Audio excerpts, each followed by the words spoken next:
I learned early in my time as a business owner that not everyone is your customer, which I know isn't great to hear if you're at the point in your business where you're just trying to get people through the door and you're not being super selective about who they are. You just need people to buy from you. But every business owner eventually comes to the realization that not everyone is your customer, nor should they be. Now, August is Sales and Marketing Month inside the Her Business Network, which you can apply to join if you want to gain access to incredible women business owners who are doing great things. So in honour of our Sales and Marketing Month, today I wanted to talk to you about the most important part of sales and marketing. That's your clients and customers. The people that you do this for, the people who can fund your dream life, the people who love your brand and want to spend money for the things that you are creating and putting into this world. They are the heart of everything you do as a business owner. That's why when you get your customer messaging wrong, or you market to the wrong people, or you miss the mark on a promotional campaign, sales can really plummet. Deeply knowing and understanding your ideal customer is key to knowing how to market your products and services. So today we'll be talking about the 3 steps that you can take to get clear on your ideal customer, and even more importantly, how you can foster a genuine connection with them that will lead to conversions.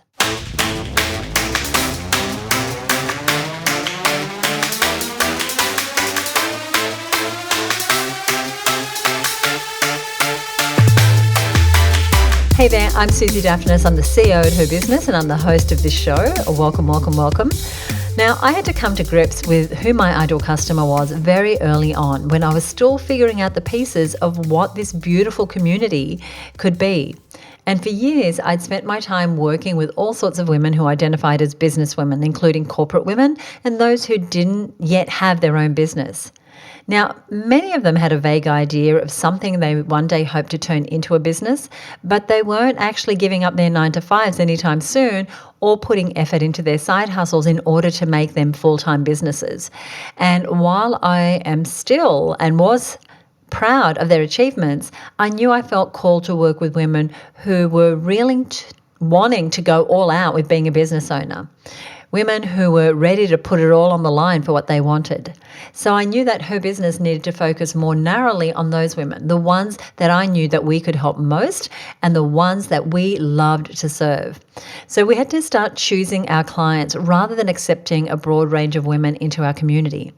Because for the longest time, we had accepted and catered to, as best we could, all business women. Not just the actual business owners, our ideal clients, but all women interested in or somewhat involved with business. Now, the problem with this approach is that we were trying to be right for everyone. And as a result, we weren't really serving any of these groups as well as we could have because our focus was spread so thin. And as I thought more deeply about my vision for Her Business, I realized that the women who wanted to grow their business, they were the ones I really wanted to work with. They were in the sweet spot in terms of being the audience I could help with my own expertise. I dug even deeper into this sweet spot and started to dive into my ideal client. And I actually went through the exact 3-step process that I'll be sharing with you today in this podcast. Now, during that process, I was able to get specific about who I really wanted to work with, who I wanted to spend my time on, speak to every day, do in-depth workshops with, and eventually even go on retreats with. So big shout out to all the lovely women inside the network who are coming to Port Douglas with me this November for the Her Business Growth Retreat. Now, I realised that I wanted to work with women who had been in business for a while and now felt stuck on their way to growing a sustainable 6- and 7-figure business.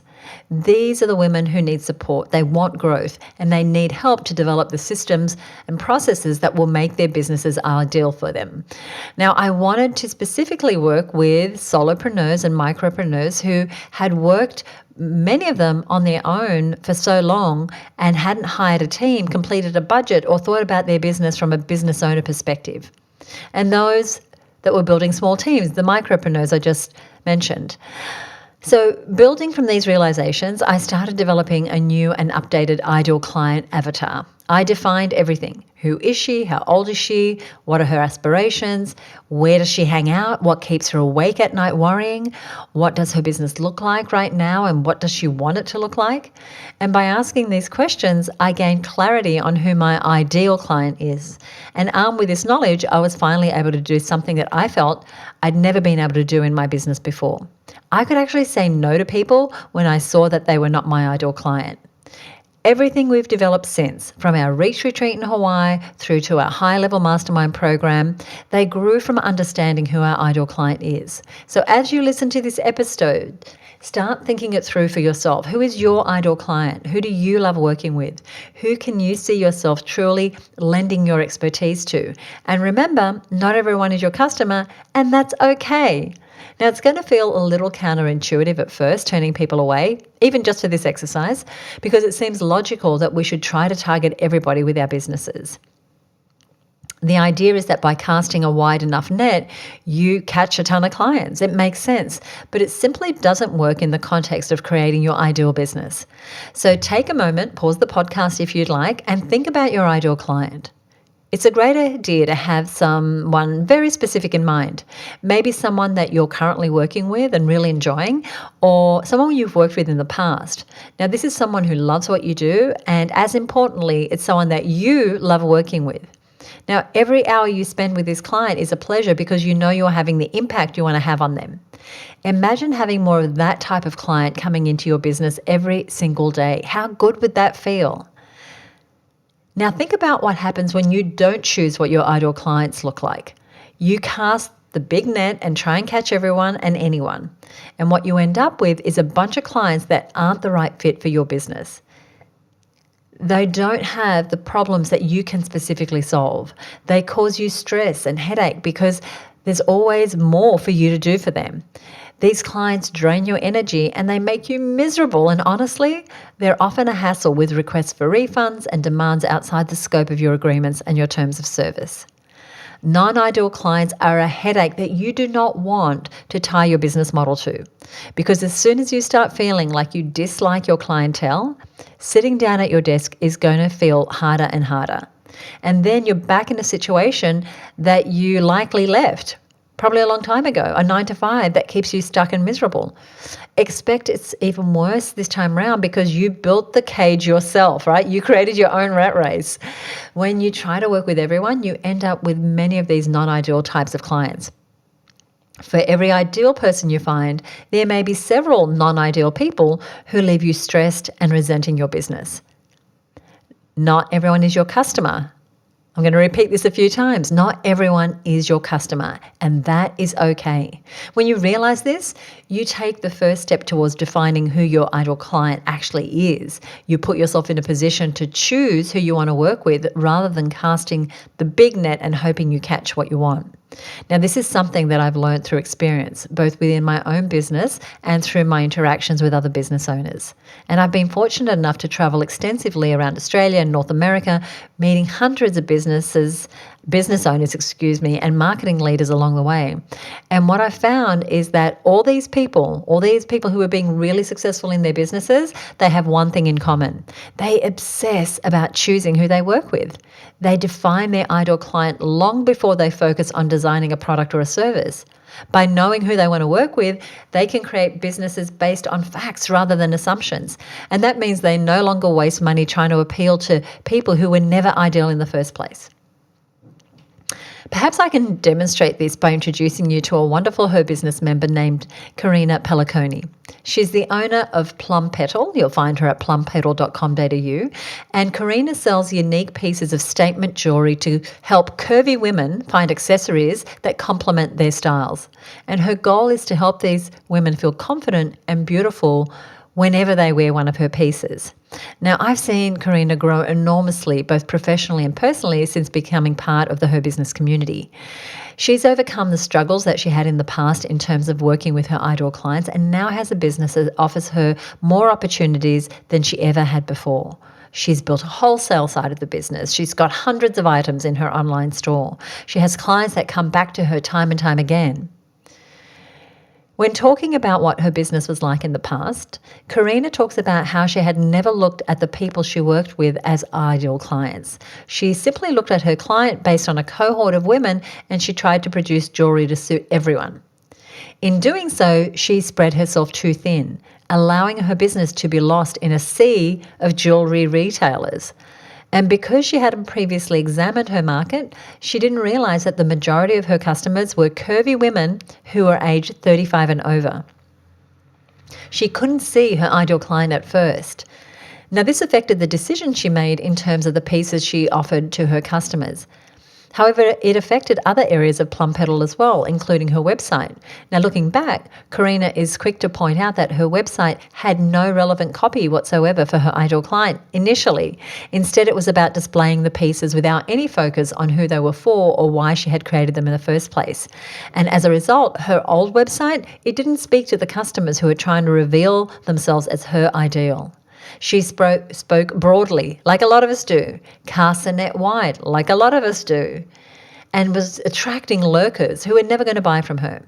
Now, this is a situation that many business owners find themselves in, especially when they have designed their products or services before identifying their ideal clients. And for Karina, not knowing who her ideal client was meant that she missed out on opportunities to really connect with the women who really needed and could benefit from her jewellery. So things began to change as she started to work on her business, as she surrounded herself with support. After she joined the Her Business Network, and we started to have these conversations about her ideal client.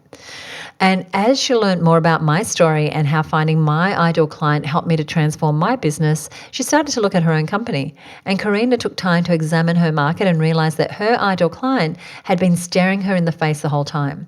By speaking directly to the beautiful curvy women who were already in love with her jewellery, she could finally have specific messaging that appealed to the types of clients that she wanted to work with. From this realisation, Karina put an enormous amount of work into learning more about her ideal client. She identified who she was talking to, and her understanding of her clients means that they're always at the top of her mind when she's sourcing and designing her jewellery. She's conducted interviews, she's created an ideal client avatar profile, and now every decision she makes is based on what her ideal client's needs are and how she can best speak to them. Understanding her ideal client has also helped her to develop lead magnets and offers that speak to her specific audience. She has revamped her website using language and imagery that appeals to the people that she wants to work with, and she's created new opportunities inside her business. Karina has partnered a number of times with fellow Her Business member, Fiona Keary of Style Liberation.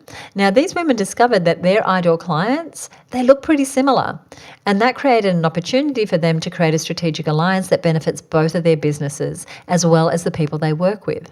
By finding your ideal client, you create opportunities. It makes it so much easier to find strategic alliances, people who also have your ideal client.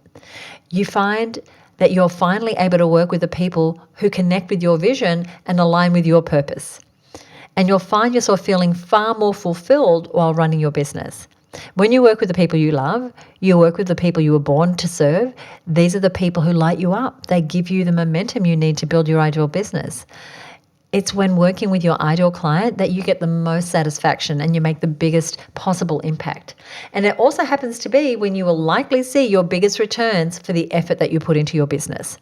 So when we come to the question, how can you get clarity on your ideal client? Here are the 3 focus areas to look at right now to help define your ideal client. The first area is money. Now, for a long time, we try to offer our premium courses and our mentoring to women who are just starting in business. Now, these potential clients didn't have viable businesses yet, which usually meant accepting our premium offers. It felt like too big a leap for them. Now, this experience helped me to realize that knowing your client's money situation is crucial when you're defining your ideal client.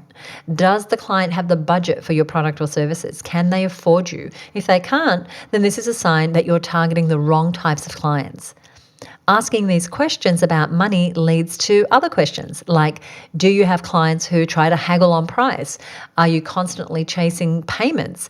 Are your clients in debt? Are they wealthy? Are they somewhere in between? Each of these segments is a market, and someone is serving that market, and it's possibly a viable market, but you need to choose who is right for you. Now, if you're not matching your client money situation with your offers, then you could be targeting clients who don't align with your vision. What you charge and the product and services that you offer may vary and will vary depending on who you serve. If you work with startups, you might expect your clients to have lower budgets than if you work with established business owners. If you help executive assistants, then their money situation will be different than that of a high-flying executive. If you work with young families, their money situation is going to be different to a retiree. It sounds really obvious when we say it, but we want to think about what is the money situation of my ideal client. The point is that you must ask the question to know the financial position of your ideal client before you go offering them anything, right? Because you want them to be a right fit. So money is area number one. Area number two is lifestyle. Because money is only a small part of the puzzle. We also want to discover whether our clients live the type of lifestyle that aligns with your business and your services and products. You want to know where and how they live so that you can understand who to send your messages to. So, for example, let's say you own a beauty salon. This means you likely work one-on-one with clients who have to travel to use your services. In this case, you likely want to target those who live in a similar location as your clinic, your salon, whatever it is, right? If you have a physical location. Or it needs to make sense that they're going to drive the distance to get there. You know, I go to a salon to get my eyebrows done, as an aside, and it takes me 30 minutes. Now, if she moved another 15 minutes away, I probably wouldn't go, right? So you want to make sure that you're thinking about the lifestyle. Do they drive? Is it easy to get to where you are? Now, that's for an offline business. For an online business, just say you have a coaching business, now you can appeal to a larger audience because you conduct business perhaps over webinars, and location may not be an issue for you. But other lifestyle factors might count, like how old is your ideal client? Do they have children? Do they have a job, or do they own their own business? What social or cultural groups do they belong to? Now, all of these questions are going to provide you with insight into the people that you want to work with. Again, you want to think about how these answers align with your vision and who you want to serve. That's area number two. Area number three is mindset. And this is a big one because you need to know that your clients are mentally and emotionally ready to achieve whatever it is that you help them to achieve, whatever problem that you solve. And in my case, I love working with women business owners who want to find a business coach and mentor that they can trust. I look for those who are willing to embrace new ways of doing things, who want to become more competent as business owners, who know that the results they'll achieve, they're on par with the effort that they put in. We also help women take offline businesses online and use technology in innovative ways to market their business. So my ideal clients are willing to try new things. And when I see these traits in someone, I know they're a person I can work with. Why? I provide what they need, and they have the mindset needed to see the true value in what I offer. So you want to ask yourself, what do you notice about your ideal client's mindset, their attitude, their beliefs? And don't stop there. You want to pay attention to what you see in your non-ideal clients too. And you'll likely notice that those that you love working with are those that you also happen to get the best results for. And remember, as you go through these three areas, money, lifestyle, mindset, you want to think about that this is not a one and done activity.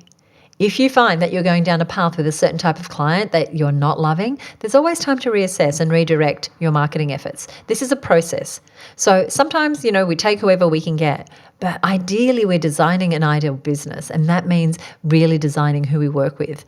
And once you've gotten pretty clear on who your ideal client is, you get to switch your focus to how you can best help the people you've identified, which is where the magic truly happens, because being clear on who you're serving also helps you communicate with them a whole lot easier. And we saw this in Karina's story. When she took a moment to reflect on her market, she saw exactly who she needed to talk to when it came to her marketing.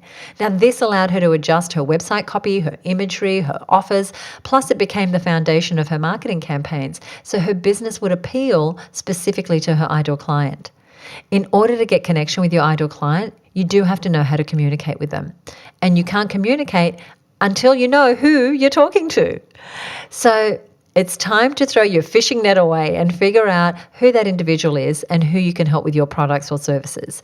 Because if you start marketing to her or him or whatever the situation is, that family, that teenager, they will come. But you need to be really clear about who that is. And even if you're selling business to business, you're still selling to a person. Someone is going to sign off on the dotted line. So you want to be clear who that person is. Now, if you've been listening to this episode and you've thought to yourself, hold on, I sound exactly like the kind of client that her business serves, but you're not yet in the network, come on over. We have a thriving community of hundreds of business owners who are on journeys to grow their businesses, to reach new levels of success, and to do it in the wonderful company of empowered and inspired women. And we have literally thousands of resources, masterclasses, downloadables for you to check out, all sorts of resources to help you grow your business. So we even have what we call growth groups. These are accountability and advisory groups that are tailored specifically to support your business. We have networking events, we have book clubs, and as I hinted earlier, we have a retreat coming up in the gorgeous Port Douglas this November. Now you can join the network right now. The details are in the show notes, which I'll give you the details to in just a moment. They are our 3 areas that we want to focus on because, as I said at the top of the show, not everyone is your customer, and that is okay. So head on over to herbusiness.com/267 to get the links to all the things that I reference here today. I'm going to include a link to plumpetal.com.au where you can find Karina's beautiful jewelry. Plus, I'll link to the Her Business Network and give you details, because if you're not part of our network, you definitely want to make that the next thing you do if you really want to grow your business. We're helping women identify their ideal clients and then learn how to market to them every single day. So join us in the next episode of the show. I want to thank you so much for listening. If you enjoyed this episode, do me a favor and head on over to Apple Podcasts or Spotify and leave us a rating or review. And share this episode with a friend. If you know someone who's struggling a little bit to get her ideal clients, then please share the show. And if you have an idea or a question for an upcoming episode, you can email me direct at podcast@herbusiness.com. I answer every email and I would love to hear from you. Thank you so much for joining me. I'll see you next time right here on the Her Business Podcast. Bye for now.